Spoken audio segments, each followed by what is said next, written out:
I think this coming summer, Leontes, our king of Sicilia, means to pay Polixenes, your king of Bohemia, the visitation which he justly owes him. When in our entertainment shall shame us in Bohemia, we will be justified in our loves. Cecilia cannot show himself overkind to Bohemia.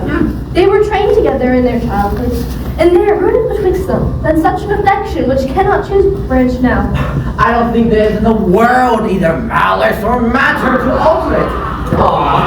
You have an unspeakable comfort in young Christopher. It is a gentleman of the greatest promise that ever came into my note. I very well agree with you in the hopes of him. It is a gallant child, one that indeed cites the subjects, makes old hearts fresh. 9 changes of the watery star hath been the shepherd's note since we have left our throne without burden. Time as long again would be filled up, our brother, with our thanks, and yet we should for perpetuity go hence in debt. Stay your face a while and pay them when you part. Sir, that's tomorrow. Besides, I have stayed to tie your royalty. We are tougher, brother, than you put us to it. No longer stay. 1 sevennight longer. Sooth, tomorrow. We'll part the time betweens then, and in that I'll no gainsaying. Press me not, beseech you so. There is no tongue that moves none in the world so soon as yours could win me. Farewell, our brother. Tied a queen? Speak you? You, sir, charge him too coldly. Tell him you are sure all in Bohemia as well. With satisfaction the bygone day proclaimed. Say this to him. He's beat from his best ward. Said Hermione. Tell he looks to see his son were strong. But of your royal presence I'll adventure the borrow a week you'll stay? No, madam. Nay, but you will. I may not, verily. Verily, you shall not go. A lady's verily is as potent as a lord's. Will you go yet? Force me keep you like a prisoner, not like a guest? Come, I'll question you of my lord's tricks and yours when you were boys. You were pretty lordings then? We were, fair queen, 2 lads that thought there was no more behind for such a day tomorrow as today, and to be boy eternal. Was not my lord the verier wag too? We were as twin lambs that did frisk in the sun and bleat the one at the other. We knew not the doctrine of ill doing, nor dreamed that any did. By this we gather you have tricked sense? Oh, my most sacred lady, temptations have since then been born to us. For in those unfledged days with my wife a girl, your precious self had not crossed the eyes of my young playfellow. Of this make no conclusion lest you say your queen and I are devils. Yet, no. Is he one yet? He'll say, my lord. At my request, he would not. Hermione, my dearest, thou hast never spoken to better purpose. Never! Never, but once. What, have I twice said well? When was it before? Nay, let me have it, I long. Why, that was when 3 rabid months had soured themselves to death, ere I could make thee open my right hand and clap myself my love. And didst thou utter, I am yours forever. 'Tis great indeed. Why, lo you now, I've spoke to the purpose twice. One, forever earn the royal husband. The other, for some while a friend. Too hot! Too hot! This entertainment may a free face put on. It may, I grant, but to be paddling palms and pinching fingers as now they are, and making practiced smiles, oh! That is entertainment. My bosom likes not. What about my boy? Aye, my good lord. Faith still burgeoning upon his paw. How now, you wanton cap? Art thou my cap? Yes, if you will, my lord. Say we are almost as like as eggs. Sweet dearest, my color. Can I dare? May it be? What means, Cecilia? Something seems unsettled. How, my lord? What's here? How's it with you? Best brother. You look as if you held a brow of much distraction. Are you moved, my lord? No. In good earnest. Looking on the lines of my boy's face, thus I did recoil 23 years, and saw myself unbreeched in my green velvet coat, with my dagger muzzled, lest it should bite its master, and so prove, as ornaments oft do, too dangerous. My honest friend, will you take eggs for money? No, my lord, I'll fight. You will! Why? Happy man is dull. My brother, are you so fond of your young prince as we do seem to be of ours? If at home, sir, he is all my exercise. On God! My mirth, my matter, my sworn friend, and then my enemy, my parasite, soldier, statesman, off! So stands this squire. Office with me. We two will walk, my lord, and lead you to your graver steps. Hermione, how thou lovest us, show, and all brothers welcome. Let what is dear in Sicily be cheap. Next to thyself, and my young rover, he's a parent to my heart. If you shall seek us, we are yours in the garden. Shall us attend you there? To your own best disposal. You'll be found. Are you beneath the sky? Gone. Already. Inch thick, knee deep, o'er-headed, ears a forked one. And many a man there is even now, at this present, who holds his wife by the arm. That little thing she has been sluiced in his absence, and his pawn fished by his next neighbor, by Sir Smile, his neighbor. Come now, boy. I'm like you, they say. Why? That's some comfort. What? Camillo there. Hey, my lord. Go play, Emilius. Thou art an honest man.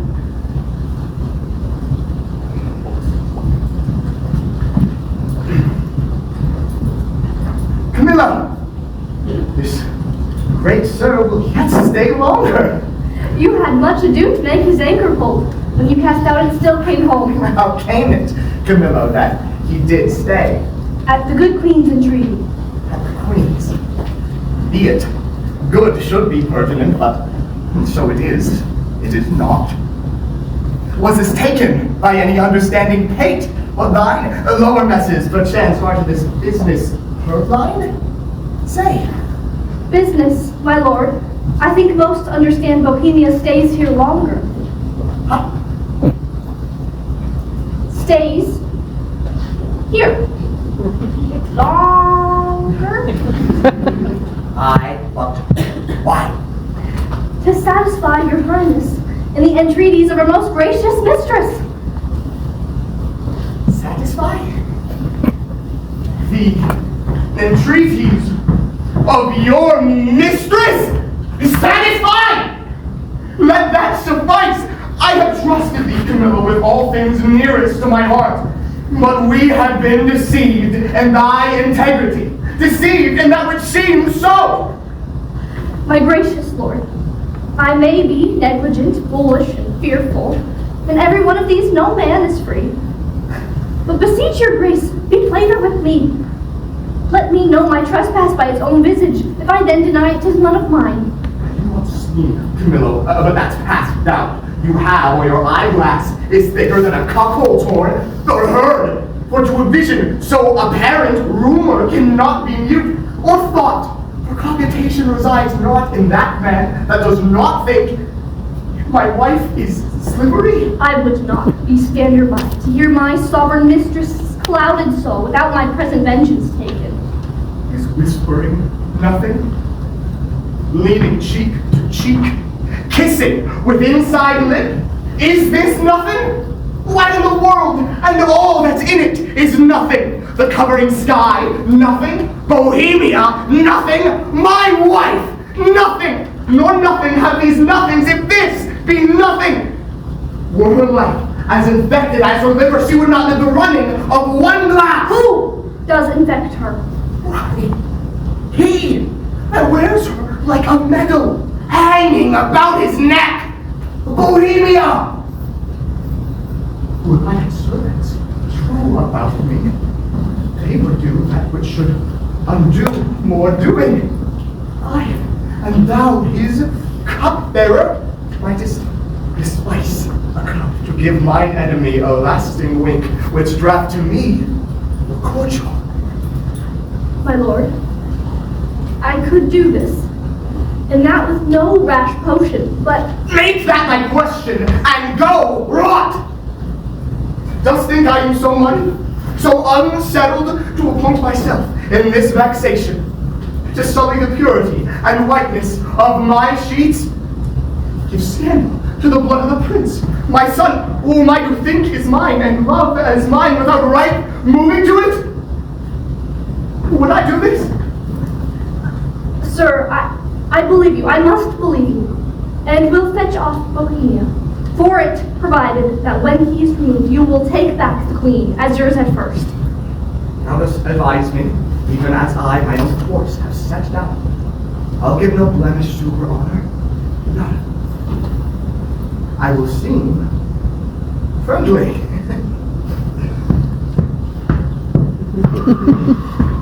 Oh, miserable lady! But for me, what case stand I in? I must be the poisoner of good Polixenes. If I could find example of thousands that had struck anointed kings and flourished after, I'd not do it. I must forsake the court. Happy star right now. Here comes Bohemia. This is strange. Methinks my favor here begins to warp, not speak. Good day, Camillo. Hail! Most royal sir. What is the news in the court? None rare, my lord. The king hath on him such a countenance as he had lost some province in a region and loved as he loves himself. Even now I met him with customary compliments when he, wafting his eyes to the contrary and falling a lip of much contempt, speaks for me and so leaves me to consider what his breeding which changes thus his manners. I dare not know, my lord. How dare not know? Do you know? Do you know and... Good Camillo, your changed complexions are to me a mirror which shows me mine change too, for I must be a party in this alteration, finding myself thus altered with it. There is a sickness which puts some of us in distemper, but I cannot name the disease, and it is caught of you that yet are well. A sickness caught of me, yet I well. I must be answered. Dost thou hear, Camillo? I conjure thee that thou dost declare what incidency thou dost guess of harm is creeping towards me. Sir, mark my counsel. On with Camillo. I am appointed to murder you By whom, Camillo? by the king. For what? He thinks, nay, with all confidence he swears, as if he'd seen or been instrument to vice you to it, you have touched his queen forbiddenly. Oh, may my best blood be turned to an infected jelly, and my name be yoked with his that did betray the best. How should this grow? I dare not know. As for myself, I will put my fortunes to your services, which are here by this discovery lost. Be not uncertain, for by the honor of my parents I have uttered the truth, which if you seek to prove, I dare not stand by. I do believe thee. I saw his heart in his face. Give me thy hand. Ye pilot to me, and thy places shall still neighbor mine. My ships are ready, and my people did expect my head's departure 2 days ago. This jealousy is for a precious creature, as she's rare. Must it be great, and as this person's mighty, must it be violent? Please, your highness, to take the urgent hour. Come, sir, away. Take the boy to you, who so troubles you, is past enduring. Come, my gracious lord. Shall I be your playfellow? No, I'll let it you. Why, my sweet lord? You'll kiss me hard. Speak to me as if I were a baby still. I love you better. Why so, my lord? Not for because your brows are blacker, yet black brows, they say, become some women best. Who taught you this? I learned it out of women's faces. Hark ye! The queen, your mother, rounds apace, will be presenting our services to a fine new prince one of these days, and then you'd want him with us if we would have you. She has spread a plate into a goodly bulk. Good time encounter her. What wisdom stirs amongst you? Come, sir, I implore you yet. Pray you sit by us and tell us a tale. Merry or sad shall it be? As merry as you will. A sad tale is best for me, Judge. I have one of sprites and gold! Let's have that then, good sir. Come on, sit down and do your best to frighten me with your sprites. You're powerful at it. I will tell it softly to you. Your prince shall hear. Come on then, and give it to me in mine ear. Was he met there? His train? Camillo, with him? Behind the tuft of pines I met them. Never saw I men scour so on their way. How blessed am I in my just censure and my true opinion. Camillo was his help in this, his pander. There's a plot against my life, my crown. Give me the boy. I am glad you did not nurse him, though he does bear some signs of me, yet you have too much blood in him. What is this, sport? Bear the boy hence. He shall not come about her. Away with him! And let her sport herself with that she's big with. For 'tis Polixenes that has made these swell thoughts. But I'd say he had not, and I'd be sworn you would believe my saying so. However, you lean to the nay word. Be it known from him that has most cause to grieve, it should be she's an adulteress. Should a villain say so, the most replenished villain in the world, ye were as much more a villain. You, my lord, do mistake. You have mistook my lady, Polixenes, for Leontes. I have said she's an adulteress. I have said with whom? More, she's a traitor. And Camillo, a federary with her and privy to this their late escape. Oh, by my life, privy to none of this. Gentle, my lord, you can scarce write me truly than to say you did mistake. No. My mistake in those foundations which I build upon. The center is not big enough to bear a schoolboy's talk. Away with her to prison! There's some ill-planned things. I must be patient till the heavens look with an aspect more favorable. Good, my friends, I am not prone to weeping as our sex commonly are. The want which may do perchance shall dry your pities, but I've that honorable grief lodged here which burns worse than tears dry. Shall I be heard? Who is it that goes with me? Beseech your highness, I may have my women with me, for you see my plight requires it. It's you, my lord. I never wished to see you sorry. Now I trust I shan't. Ladies, come, you have leave. Go! Do our bidding! Hence! Be certain what you do, sir, lest your justice prove violence in which 3 great ones suffer. Yourself, your queen, your son. And you smell this business with a sense as cold as is a dead man's nose. And I wish, my liege, you had only in your silent judgment tried it, without more overture. How could that be? Camilla's flight added to their familiarity.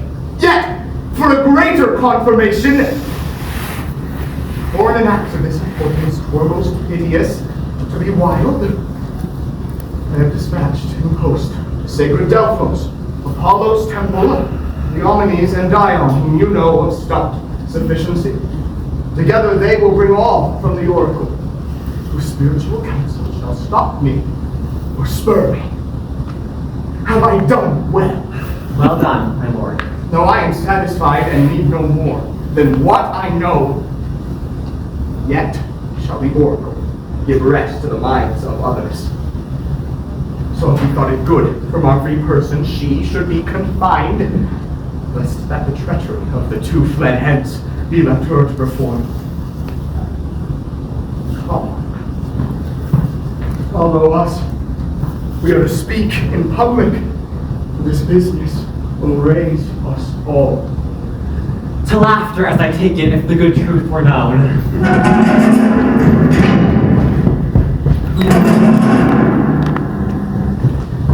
The keeper of the prison! Call to him! Let him have knowledge who I am! Oh, good lady, no court in Europe is too good for thee. What dost thou then in prison? Oh, now, good sir, you know me, do you not? I for a worthy lady, and one much do I honor. Pray you then, conduct me to the queen. To the contrary, I have expressed commandment. Here's a do. To lock up honesty and honor from the access of mental visitors. It's lawful. Are you to see her women? Any of them? Emilia? So please you, madam, I shall bring Emilia forth. Pray now, call her. And madam, I must be present at your conference.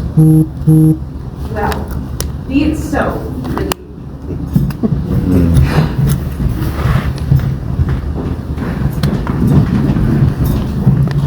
Dear gentlewoman, how fares our gracious lady? As well as one, so great and so forlorn may hold together on her frights and griefs, which never tender lady hath been born greater.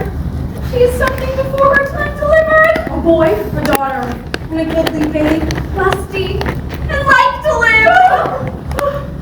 The queen receives much comfort in it.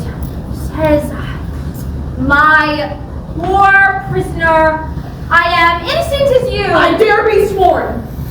These dangerous, unsafe tombs of the king. Beshrew them! He must be told of it. And he shall. The office becomes a woman best. I'll take it upon me. Pray you, Emilia, commend my best obedience to the queen. If she dares trust me with her little babe, I'll undertake it to be the advocate to the loudest. Most worthy madam, I'll presently acquaint the queen of your most noble offer. Madam, if it please the queen to send the babe, I incur not what I shall have to pass it, having no warrant. You need not fear it, sir. This child was prisoner to the woo, and is by law and process of great nature that's freed and enfranchised. Not a party to the anger of the king, nor guilty of, if any be, the trespass of the queen. I do believe it. Do not you fear. Upon mine honor, I will stay betwixt you and danger.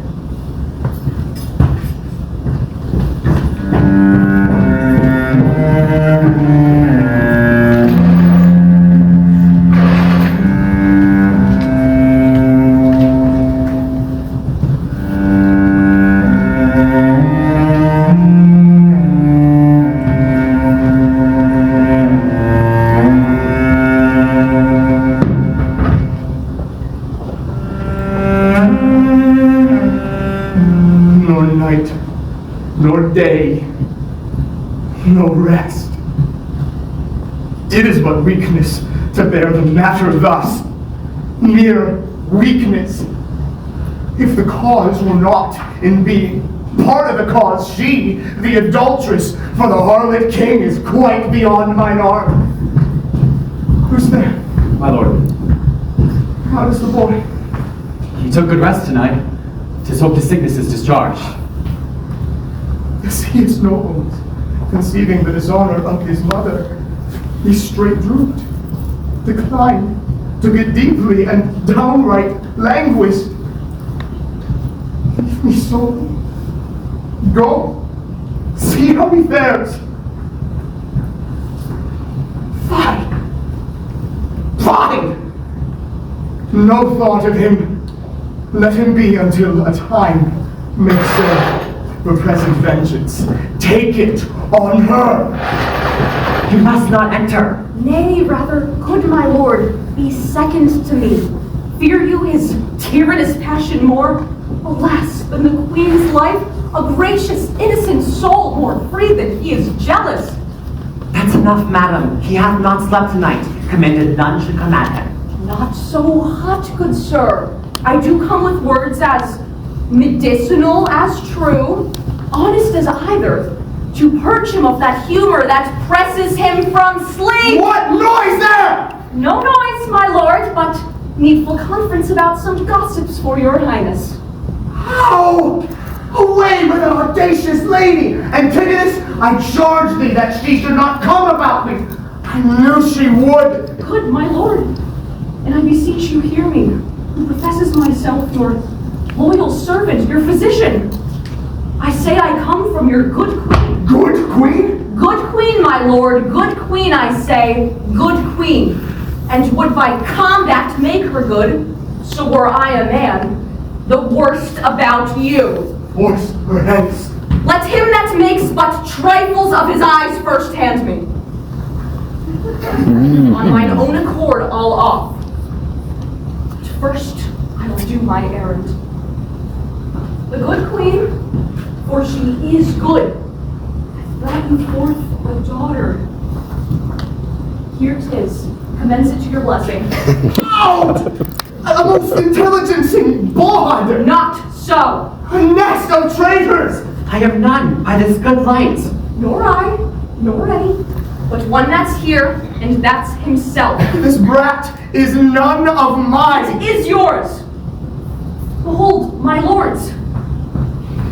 Although the prince be little, the whole matter and copy of the father. Oh, Eye, nose, lip, the trick of his frown, nay, the valley, his pretty smiles, his chin and cheek, oh, his adorable smile. A gross hag! And also, thou art worthy to be hanged that will not stay her tongue!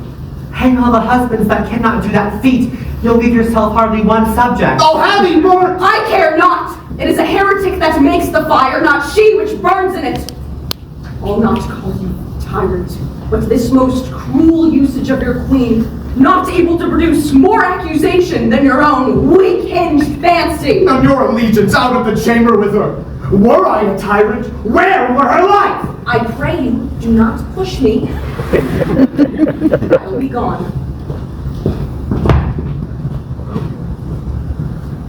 Look to your babe, my lord.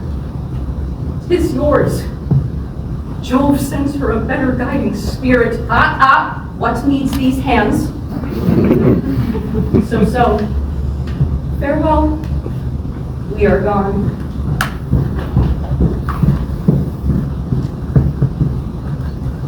My child.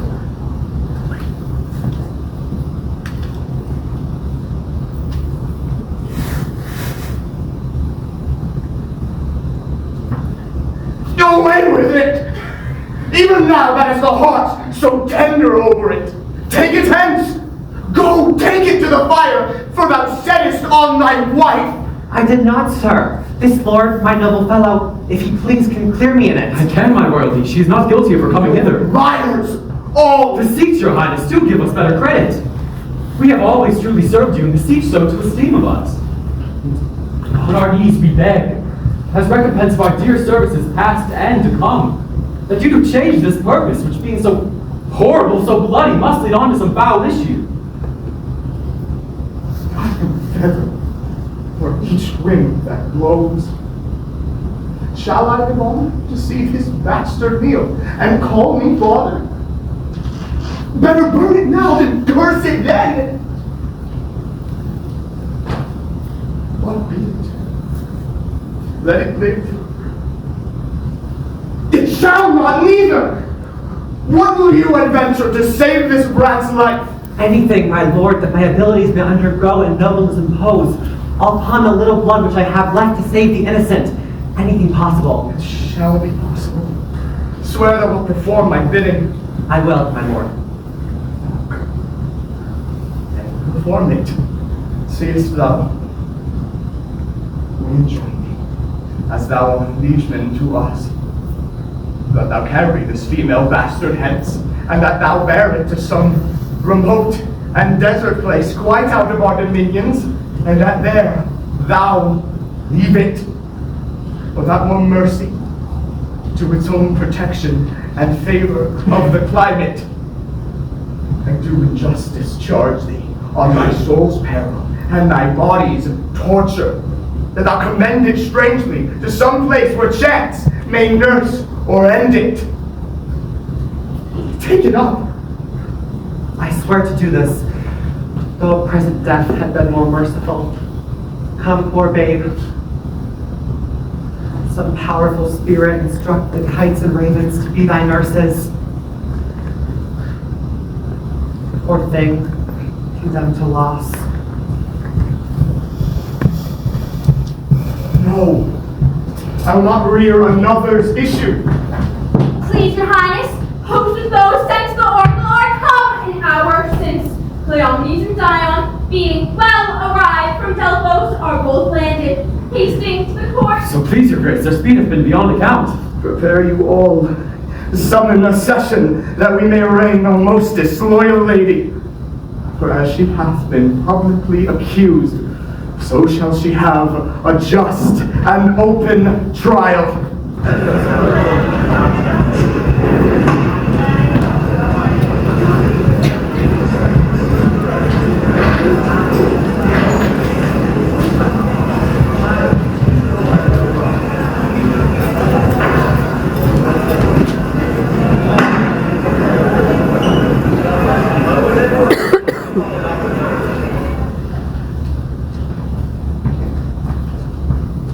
We enjoin thee. To our great grief we recount. The party tried, the daughter of a king, our wife and one of us much too beloved. Produce the prisoner. It is His Highness's pleasure that the Queen shall appear in person here in court.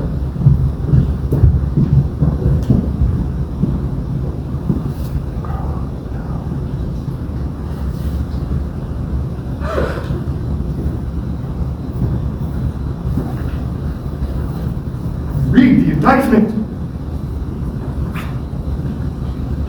Hermione, Queen to the worthy Leontes, King of Sicilia, thou art here accused and arraigned of high treason, and committing adultery with Polixenes, King of Bohemia, and conspiring with Camillo to take away the life of our sovereign lord, thy king, thy royal husband. The pretense whereof being by the circumstances partly laid open, thou, Hermione, contrary to the faith and allegiance of a true subject, didst counsel an aid for them, but for their better safety, to fly away by night. Since what I am to say must be but that which contradicts my accusation, and the testimony on my part, coming from no other than myself, it shall scarce boot me to say not guilty. But thus, if powers divine behold our human actions, as they do, then I doubt not that innocence shall make false accusation blush, and tyranny tremble at patience. For behold me, a fellow of the royal bed, a great king's daughter, and the mother to a hopeful prince, here to prate and stand and talk of life and honor for those who please to come and hear. For Polixenes, with whom I'm accused, I do confess I loved him with an honor that he required, with such a kind of love that might become a lady like me. As for conspiracy, I know not how it tastes, though it be dished for me to try how. All I know of it is that Camillo was an honest man, and why he left your courts, the gods themselves, wanting no more than I, are ignorant. You knew of his departure, as you know what you have undertaken to do in his absence. Sir, you speak a language that I understand not. My life stands in the level of your dreams, which I'll lay down. Your actions are my dreams? You had a bastard by Polixenes, and I but dreamed it? As you were past all shame, those of your fact are so thou shalt fear our justice, in whose easiest passage look for no less than death. Sir, spare your threats. To me can life be no commodity? Crown, comfort of my life, in your favor I do give lost, for I do feel it gone, but I know not how it went. To my second comfort and first fruits of my body, I am barred like one infectious. My third joy, starred most unluckily, is from my breast in its most innocent milk, in its most innocent mouth, is hailed out to murder. Myself on every post proclaimed a strumpet with most immodest hatred, and lastly, hurried here, out in the open air, before I had the strength of limit. So tell me, my liege, what blessings do I have here and alive, that I should fear to die? Therefore proceed. But yet hear this. Stake me not. No life that I prize it not yet a straw, but for mine honor, which I shall receive. If I am to be condemned upon surmises, all proofs leaving else but what your jealousies awake, then I tell you 'tis rigor, not law. Your honors all, I do refer me to the oracle. Apollo be my judge. This your request is altogether just. Therefore I shall bring forth in Apollo's name his oracle. was my father. Oh, if he were here and alive now, beholding his daughter's trial, he would yet see the flatness of my misery, but with eyes of pity, not revenge. Do you here shall swear that you, Cleomenes, Dion, have been both at Delphos, and from thence have brought this seal of oracle by the hand delivered of great Apollo's priest, and from thence have not dared to break the seal nor read the secrets in? All this we swear. Do the bed and read. Hermione is chaste. Polixenes blameless. Camillo, a true subject. Leontes a jealous tyrant. His innocent babe truly begotten. And the king shall live without an heir. If that which is lost be not found, oh blessed be the Praise! Hast thou read truth? Hey, my lord, as it is here set down. There's no truth at all in the oracle. The sessions shall proceed. This is mere falsehood. My lord, the king! What is the business? Oh, sir, I don't hate it to report it. The prince, her son, with mere conceit in fear of the queen's speed. He's gone. How? Gone? He's dead. Apollo's angry. And the heavens themselves do strike at my injustice. Oh, nothing. This news is mortal to the queen! Look down and see what death is doing! Take her hence. The heart is but overcharged. She'll recover. Too much belief in my own decisions. Beseech you tenderly apply them as remedy for life. Apollo, pardon my great profaneness against thine oracle. I'll reconcile me to Polixenes. New woo my queen. Recall the good Camilla, whom I proclaim is a man of truth, of mercy. Studied words, tyrant. Hast for me? That thou betrayest Polixenes? 'Twas nothing, and did but show thee of a fool, inconstant, and damnable, ingrateful. Nor was it much thou wouldst poison good Camillo's honor to have him kill a king. For trespasses more monstrous standing by, or of I reckon the casting forth to crows thy baby daughter to be none or little, though a devil would have shed water out of fire ere done it. Nor is it directly laid to thee the death of the young prince, but the last. Oh, friends, when I have said, cry woe. The queen, the sweetest, dearest creature, is dead. And vengeance for it not dropped down yet. I forbid. Say she's dead. I'll swear it. What? Oh, thou tyrant! I take thee to nothing but despair. 1,000 knees, 10,000 years together, naked, fasting upon a barren mountain, and still winter and storm perpetual could not move the gods to look the way thou wert! Go on! Go on! Thou canst not speak too much. I deserve all tongues to talk their bitterest. Say no more. However this goes, you have been fault in boldness of your speech. I am sorry for it. Good my liege, sir, royal sir, forgive the foolish woman. The love I bore your queen, oh, fool again, will speak of her no more, nor of your children. I'll not remember you as my own lord, who is lost too.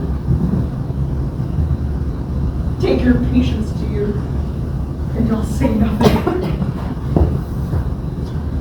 How to speak but well, when most the truth which I receive much better than to be pitied of thee.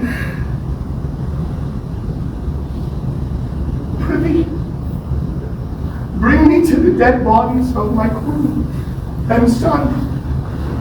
One grave shall be for both. Upon them shall the causes of their deaths appear, unto our shame perpetual. Once a day I'll visit the chapel where they lie, and tears shed there shall be my recreation. Come, leave me to these sorrows.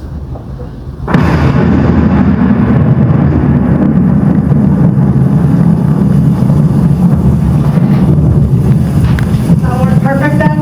Our ship hath touched upon the deserts of Bohemia. Ah, my lord, if we have landed in ill time, Go that way. I'll follow instantly. and I am glad at heart to be rid of business. Come, poor babe. I have heard but not believed the spirits of the dead may walk again. If such thing be, thy mother appeared to me last night. She did approach the cabin where I lay. Good Antigonus, places remote and not far in Bohemia, there weep and leave it cried. And for the babe is counted lost forever, Perdita I prithee call it. For this ungentle business put on me by my lord, thou never shalt see thy wife Paulina more. I do believe Hermione hath suffered death. Blossom, speed thee well. There lie, and there thy character.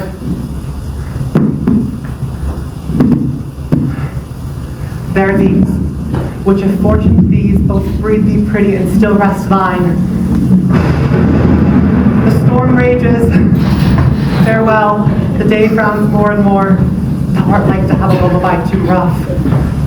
I never saw the heavens so dim by day. A savage clamor. Well, may I get aboard? This is a chase. Hey, over here! Over here! Hey, over here! Here! Hey, no, here! I am gone forever!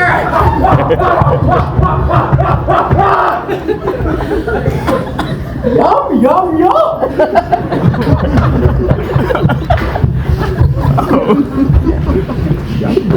Welcome to Bohemia. I would that there were no age between 10 and 3 and 20. Or that you would sleep out the rest, for there is nothing in the between but getting wenches with child, wronging the ancientry, stealing, fighting, and... Good luck, and it be thy will, what have we here? Mercy on is a bear. Is it a boy or a child, I wonder? It's a pretty one, it's a very pretty one. This hath been some stair work. Some drunk work. Some behind door work. I'll take it up for pity. Yet was Harry's my son come. He could open even now. Hello? Hello? Hello? Hello? Hello? Hello? Hello? Hello? Ah! What done so near? They don't see anything to talk of, they're dead and rotten. What else, Elsa? I have seen such sights. To see how the bear tore out his shoulder bone. How he cried to me for help and said his name was Antigonus. A nobleman. Oh, heavy matters, heavy matters. But look they here! Dying, I'm the thing's newborn. Take up, take up. Open it, let's see! You're a middle man. Gold. Oh, gold. This is very cool, boy. To approve so. We are lucky, boy. But to be so requires nothing but secrecy. Go you the next way with your findings. I'll go see if the bear be gone from the gentleman and how much he hath eaten. They're never cursed, but when they're hungry. If there be any of him left, I'll bury him. That's a good deed. 'Tis a lucky day, boy, and we'll do good deeds on it.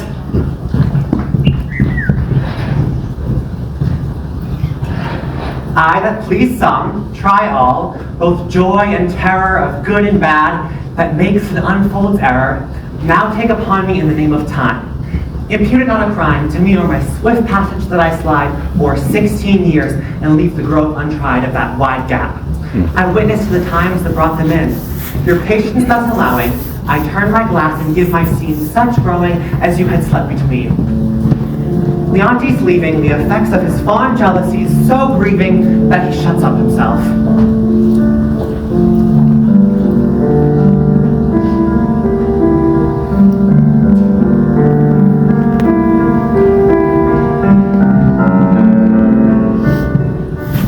Imagine me, gentle spectators, that I now may be in fair Bohemia. It is 16 years since I saw my country. Besides, the penitent king my master hath sent for me, whose feelings I might be of some allay. As thou lovest me, Camillo, wipe not out the rest of thy services by leaving me now. The need I have of thee thine own goodness hath made. Of the fatal country, Cecilia, prithee speak no more, whose very naming punishes me with the remembrance of that penitent, as thou callest him king, my brother, whose death of his most precious queen and children are even now to be afresh lamented. Say to me, when sawest thou the Prince Florizel, my son? Sir, it is 3 days since I saw the prince.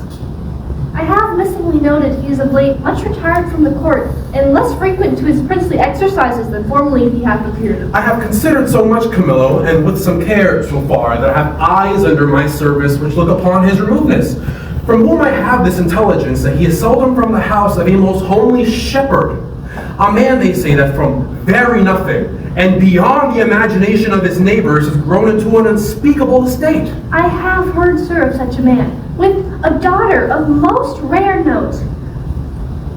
Oh. That's likewise part of my intelligence, and I fear the ankle that plucks our son thither.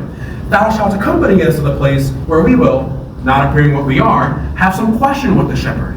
Prithee be my present partner in this business, and lay aside the thoughts of Cecilia. I willingly obey your command. Oh, my good Camillo, we must disguise ourselves! Disguise? And remember well, he mentioned the son of the kings, which Florizel they now name to you, and with speed so paced to speak of Perdita, now grown with grace equal with wondering. What of her ensues, I list not prophecy, but let time's news be known when 'tis brought forth. A shepherd's daughter, and what to her adheres, is the argument of time.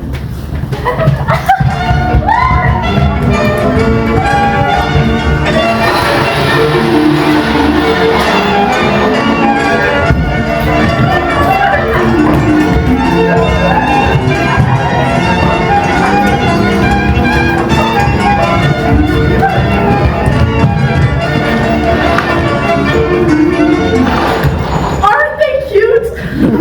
My father named me Autolycus, who being as I am littered under Mercury, was likewise a snapper up of unconsidered trifles. Oh, uprise! Uprise!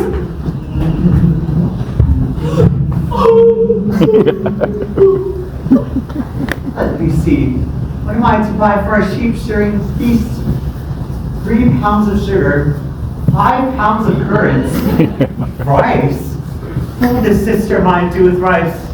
Well, my father hath named her mistress of the feast, and she lays it on. Oh, the ever I was born! By the name of me. Oh, help me! Help me! I am beaten, sir, and robbed my money and apparel taken from me, and these detestable things put upon me, and beige! Oh. I am horseman or footman. Footman, sweet sir! Oh, footman! Lend me thy hand. I'll help thee. Oh, good sir, softly! Good sir, I fear, sir, my shoulder blade is out. How now? Can't stand. Softly, good sir, dear sir, softly! Thou hast done me a charitable office. Does lack any money? I have a little money. Oh, no! Good sir, no, sweet sir, I beseech you, sir. Oh, what manner of a fellow was he that robbed you? I knew him once, servant of the prince. Some called him Autolycus. Ugh. Out upon him, prig for my life, prig! He wants waits, fares, and bear baitings. Aye, sir, he. That's the rogue that put me in this peril. How do you now? Good sir, much better than I was. I can stand and walk. Shall I bring thee on the way? Oh, no, good face, sir. Oh, no sweet, sir. Then fare thee well. I must go buy spices for a sheep shearing. Oh, prosper you, sir! Your purse is not hot enough to purchase your spices. Oh, I'll be with you at your sheep shearing, too. If I make not this sheep bring out another hen, the shearers prove sheep. Shearers prove sheep. Let me be unrolled and my name put in the book of virtue. More prizes! More prizes!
Love with Marcel, thou shouldst take no money of me, but being enthralled as I am, I must to the bondage of certain ribbons and gloves. I was promised them against the feast, but they come not too late now. He hath promised you more than that, or there be liars. He hath paid you all he promised you. Maybe he has paid you more. I am done. Come. You promised me a tawdry lace and a pair of sweet gloves. No. Have I not told thee I was cousin by the way and lost all my money? And indeed, sir, there are cousiners abroad. Therefore it behooves all to be wary of. Gaze upon my trinkets. Oh my God. Well, that's terrible. Balance. Pray now, buy some. I love a ballad in print delight, for then we know they are true. Why, this is a merry ballad and a very pretty one. Well, let's have some merry ones. Why, this is a passing merry one, and goes to the tune of two maids wooing a man. There's scarce a maid westward, but she sings it. 'Tis in request, I can tell you. Ooh, we had the tune on a month ago. Oh, we can both sing it. If thou wilt bear a part, thou shalt hear. 'Tis in 3 parts. I can bear my part. Thou wouldst know. 'Tis my occupation. Let's not out and on by ourselves. Come, Lord, bring away thy pack after me, son. Ladies, I'll buy for you both. Let us have the first choice. Follow me, Ferdinand, wait! These your unusual weeds to each part of you does give a life. No shepherdess, but Flora. Your high self, the gracious mark of the land, you have obscured with a swain's wearing, and me, a poor lowly maid, most goddess-like pranked up. I bless the time when my good falcon made her flight across thy father's brow. Even now I tremble to think your father, by some accident, should pass this way as you did. Thou dearest Perdita, with these forced thoughts I prithee not darken the mirth of the feast. I will be thine, my fair, and not my father's, for to this I am most constant, though destiny say no. Oh, Perdita! Trust yourself to entertain us brightly, and let's be red with mirth. With these friends on notes to us, welcome. Put your blushes and present yourself that which you are, mistress of the feast. Sir, welcome. It is my father's will I should take on me the hostessship of the day. Welcome, sir. Hand me those flowers there, Dorcas.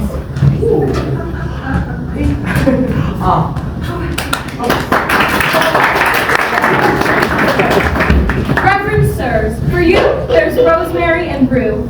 It keeps seeming and savor all winter long. Grace and remembrance to you both, and welcome to our shearing. Shepherdess, a fair one are you. Well you fit our ages with flowers of winter. I should leave grazing, where I have your flock had only lived at days. Out, alas! You'd be so lean that blasts of January would blow you through and through. Now you, my fair friend, I would I had flowers of the spring that might become your time of day. And yours, and yours. All of these I lack to make garlands of, and, my sweet friend, to strew you over and over. What? Like a corpse? No, like a bank for love to lie and play on. Or if, like a corpse, not to be buried, but quick, and in mine arms. What you do still betters what is done. When you speak, sweet. I'd have you do it ever. Oh, Doricles, your praises are too large. Come, a dance, I pray. Your hand, my Bertha.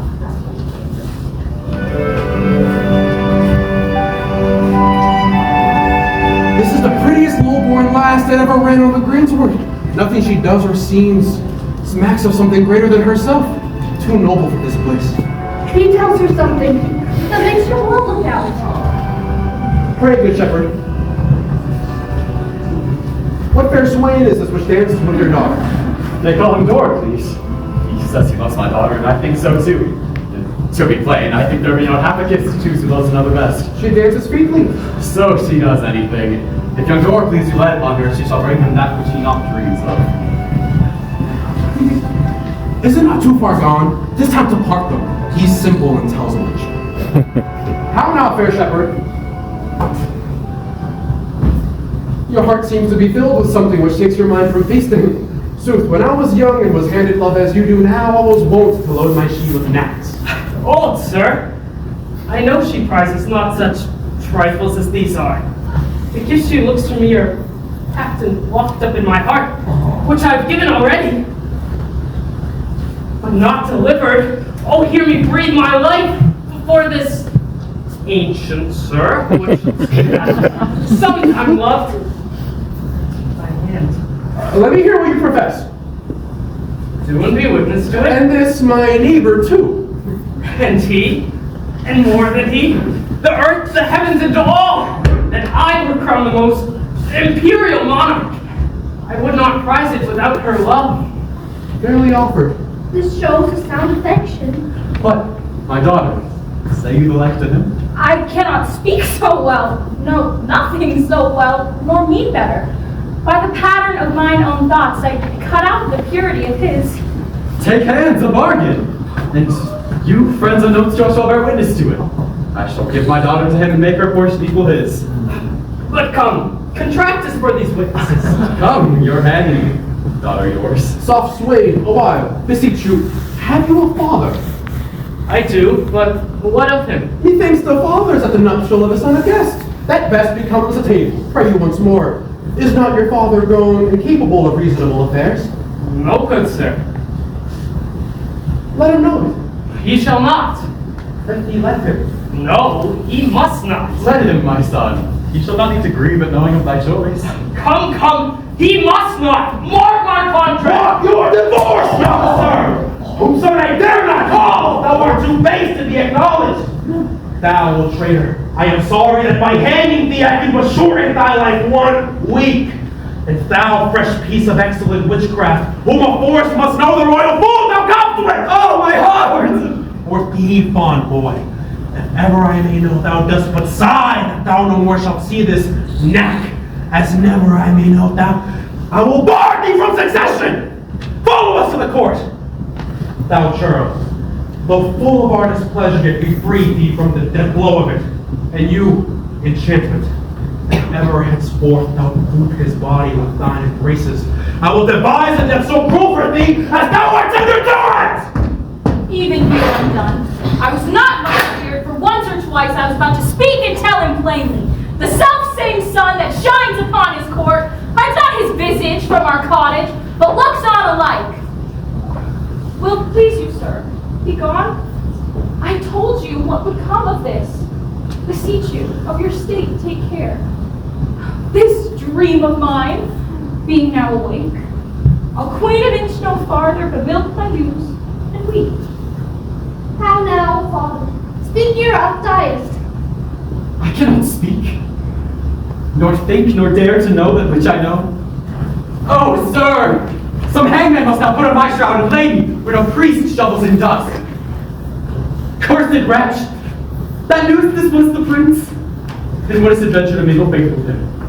Undone! Undone! If I'm to die within this hour, I have lived to die when I desire!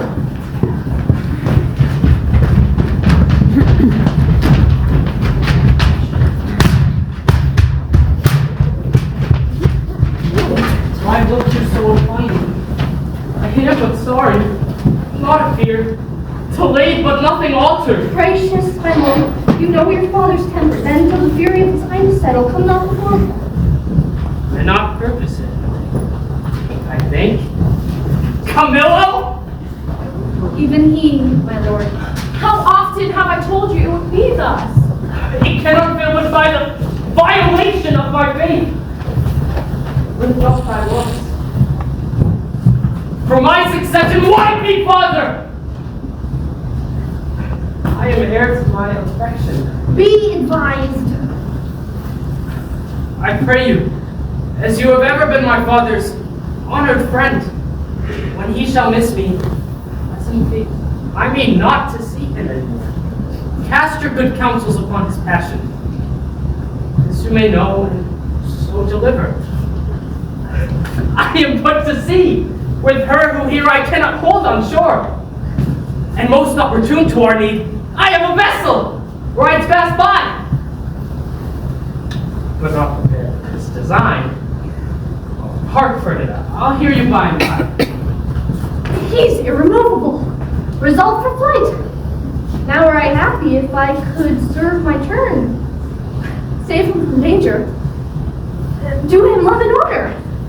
Now, good Camilla, I am so fraught with curious business that I leave out ceremony. Sir, have you thought on a place you'll go? What, any yet? Enlist to me. Make for Cecilia, and there present yourself fully honest. Worthy Camilla, what color for my visitation shall I hold before him? Sir, I'll write you down.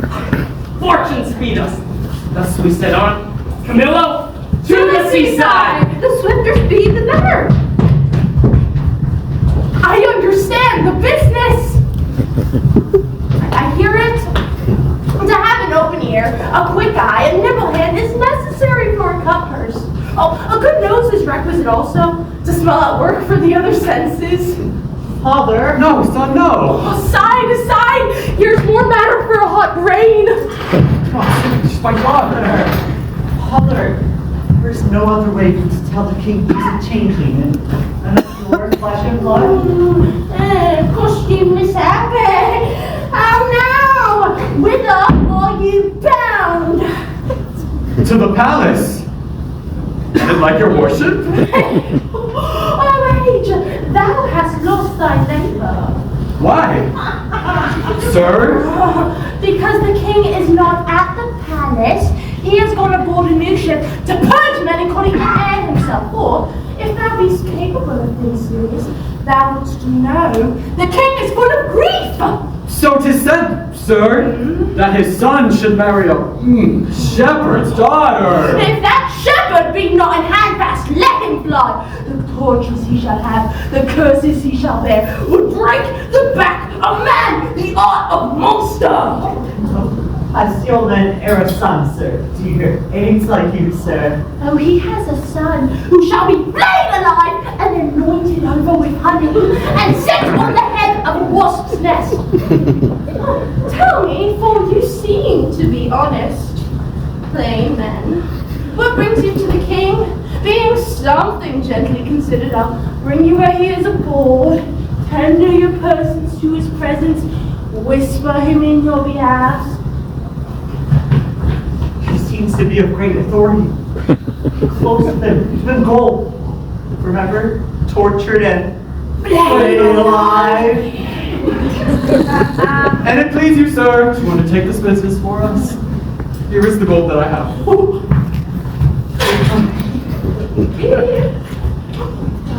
I will trust you. Walk before toward the seaside. I am gorded now with double occasion, gold, and means to do the prince, my master, Florizel, good, which who knows how that may turn in my advance. I will bring these two mortals, these blind ones aboard him. There may be matter in it.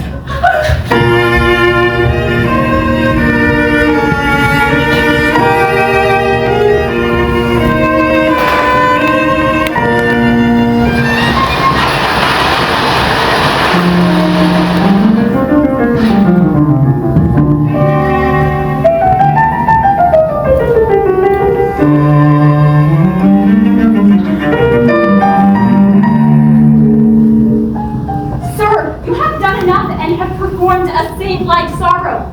No fault could you make which you not redeemed. Indeed, pay down more penitence than done trespass. At the last, do as the heavens have done. Forget your sins, and with that, forgive yourself. Whilst I remember her and her virtues, I cannot forget my blemishes in them. You are too would have him wed again. If you would not so, consider little by what veil of your highness's children may drop upon his kingdom. What holier than for royalty's repair, for present comfort and for future good, to bless the bed of the majesty again with a sweet fellow to it? There is none worthy respecting her that is gone. Besides, the gods will have fulfilled their secret purposes. For has not the divine Apollo said that King Leontes shall not have an heir till his lost child be found? 'Tis your counsel, my lord, should to the heavens be contrary, oppose against their wills, care not for issue. The crown will have an heir. Helena? Yes.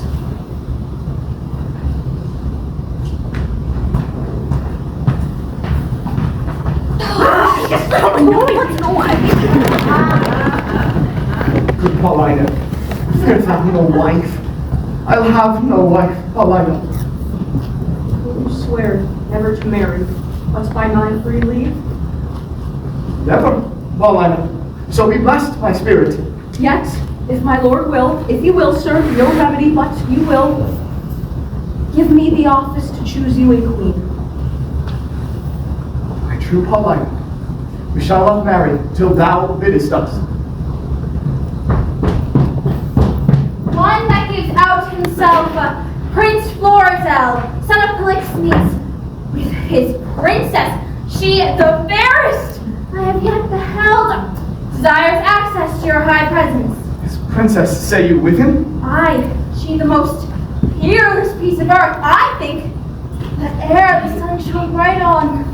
Go, bring them to our embracement. Still, it is strange he thus should steal upon us. Had our prince, jewel of children, seen this hour, he'd had paired well with this lord. There was not a full month between their births. Your father's image is so hid in you, his very air, that I should call you brother as I did him. Most dearly welcome. And your fair princess, goddess. Oh, alas, I lost a couple that twixt heaven and earth might thus have stood, begetting wonder as you gracious couple do. And then I lost all mine own folly, society, amity too, of your brave father, whom though bearing misery, I desire my life once more to look on him. By his command have I here touched Cecilia, and from him give you all the greetings that a king and friend can send his brother. And but sickness which waits upon worn times hath something seized his Wished ability. He had himself the lands and waters twixt your throne, and is measured to look upon you, whom he loves. Welcome hither, as is the spring to the earth. Please, your highness, Bohemia greets you from himself by me, desires you to arrest his son, who has his dignity and duty both cast off, blood from his hopes, from his father, and with a shepherd's daughter. Where's Bohemia? Speak! Here in your city, to your court, whilst he was hastening on the chase, it seems, of this fair couple, meets he on the way, the father of this seeming lady and her brother, having both their country quitted with this young prince. Camillo has betrayed me, whose honor and honesty till now endured all odd weathers. Laid so to his charge. He's with the king, your father. Who? Camillo? Camillo, sir, I spake with him who has these poor men in question. Never saw I wretched so plagued. Oh, my poor father! The heavens that spies upon us will not have our contract celebrated. You are married? You're not, sir. My lord, is this the daughter of a king? She is when she is my wife. At once, I see, by your good father's speed, will come on very slowly. I am sorry, most sorry that you have broken from his liking where you were tied in duty. Dear, look up. Though fortune, visible and enemy, should chase us with my father, power no jot hath she to change our lives. Beseech you, sir, remember since you owe no more time than I do now, with thought of such affections, step forth mine advocate. At your request my father will grant precious things as trifles. I will to your father. Your honor not overthrown by your desires. I am friend to them and you. Upon which errand I will now go toward him. Therefore, follow me and mark what way I make. Come all.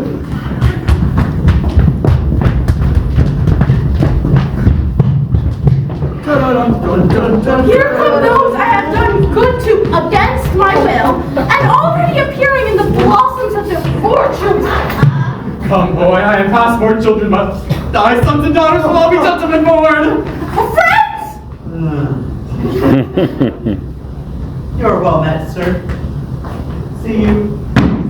These clothes. You were best say these robes are gentlemen born. I know you are now, sir, a gentleman born. I have been so many times these 4 hours. And so have I, boy. So you have. But I was a gentleman born before my father. The king's son took me by my hand and called me brother. Then the 2 kings called my father Brother. Then the prince, my brother, and the princess, my sister, called my father. And so we wept, and there was the first gentleman-like tears that ever we shed. I humbly beseech you, sir, to give me your good regard to the prince, my master, and to forgive me all the faults I have committed to your worship. Pray, son, do, for we must be gentle now that we are gentlemen. Thou wilt amend thy life? Aye, and it like your good worship. Give me thy hand. I will swear to the prince thou art as honest and true fellow as any in Bohemia. Hark, the kings and princes, our kindred, have gone to see the queen's picture. Come, follow us. What? You can never have too many chairs.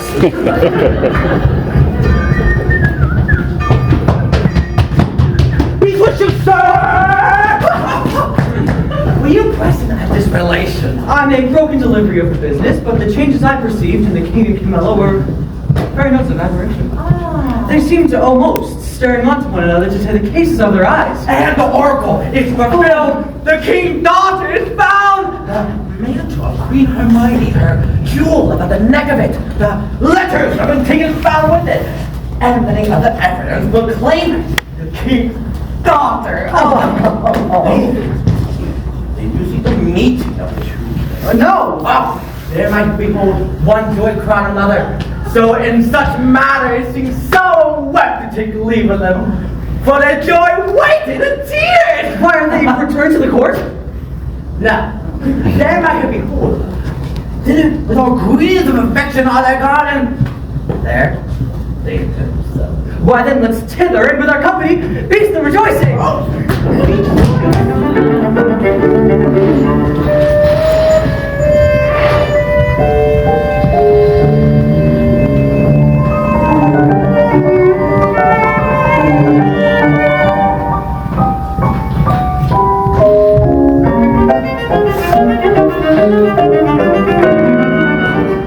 Grave and good Paulina, the great comfort that I have had of thee. What, sovereign sir, I did not well, I meant well. What, you are vouchsafed with your crowned brother in these, your contracted heirs to your kingdom, my poor house to visit? It is a surplus of your grace, which never my life may last to answer.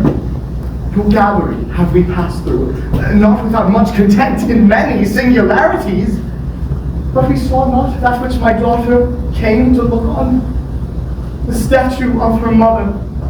As she lived peerless, so her dead likeness, I do well believe, excels whatever yet you looked upon, or hand of man have done. Therefore I keep it lonely, apart. Behold, and say 'tis well.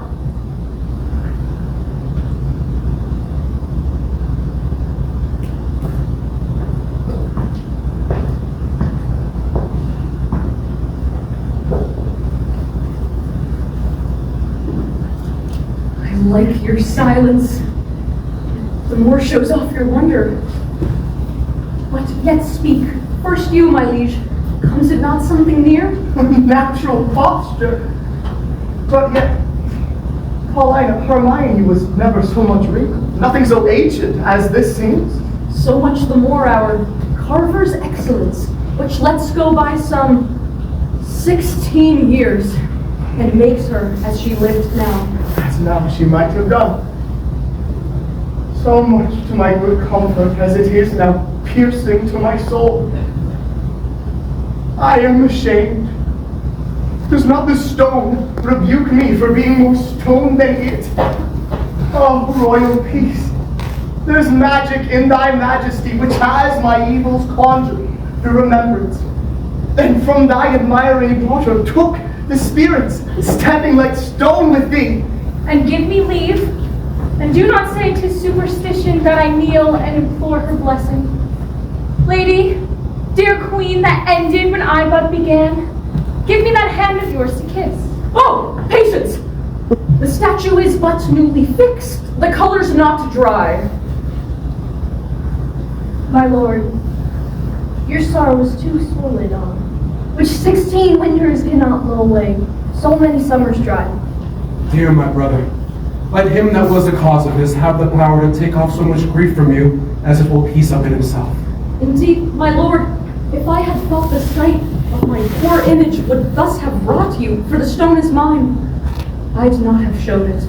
See, my lord, would not you beam in grief, and that those veins did verily bear blood? Masterly done. The very life seems warm upon her lip. We are mocked with art. I am sorry, sir, I have thus far stirred you, but I could afflict you farther. Do, Paulina! Still, methinks there is an air comes from her. What fine chisel could ever yet cut breath? Let no man mock me, for I will kiss her. Good, my lord, forbear! The redness upon her lip is still wet. You'll mar it if you stain it. Stain your own with oily painting. Shall I draw the curtain? No! Not these 20 years. So long could I stand by. I'll look her on. Either forbear, quit presently the chapel, or resolve you for more amazement. If you can behold it, I'll make the statue move indeed, descend, and take you by the hand. But then you'll think, which I protest against, I am assisted by wicked powers. Or if you can make her do, I am content. Look on. For to speak, I am content to hear. For 'tis as easy to make her speak as move. It is required you do away with your faith. Then I'll stand still, or those that think it is unlawful business I am about, let them depart. Mercy, no foot shall stir. Music, awake her. Strike! It is time. Descend. Be stone no more. Approach. You perceive she stirs.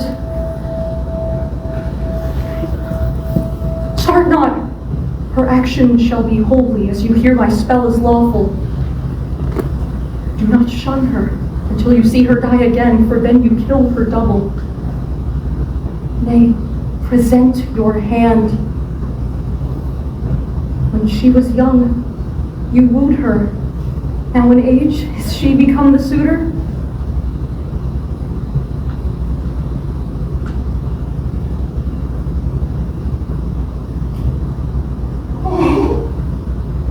She's warm. If this be magic, let it be an art as lawful as eating. She embraces him. She hangs about his neck. If she pretend life, let her speak too. Mark a little while. Please you to interpose, Perdita. Kneel and pray to your mother's blessings. Turn, good lady. Our Perdita is found. You gods, look down and from your sacred vials, pour your graces upon my daughter's head. Tell me, mine own, where hast thou been preserved? Where lived, how found thy father's court? Thou shalt know that I am in thy poem. The oracle gave hope thou wast in being, and have preserved myself to see the issue. There is time enough for that. Go together, you precious winners all. What? Look upon my brother. Both your pardons, that ere I put between your holy looks my ill suspicion. This, your son-in-law, is on unto the king, and heaven's directing his troth plight to your daughter. Good Paulina, lead us from hence, where we may leisurely, each one demand an answer to his part performed in this wide gap of time since we were first dissevered. Hastily lead away.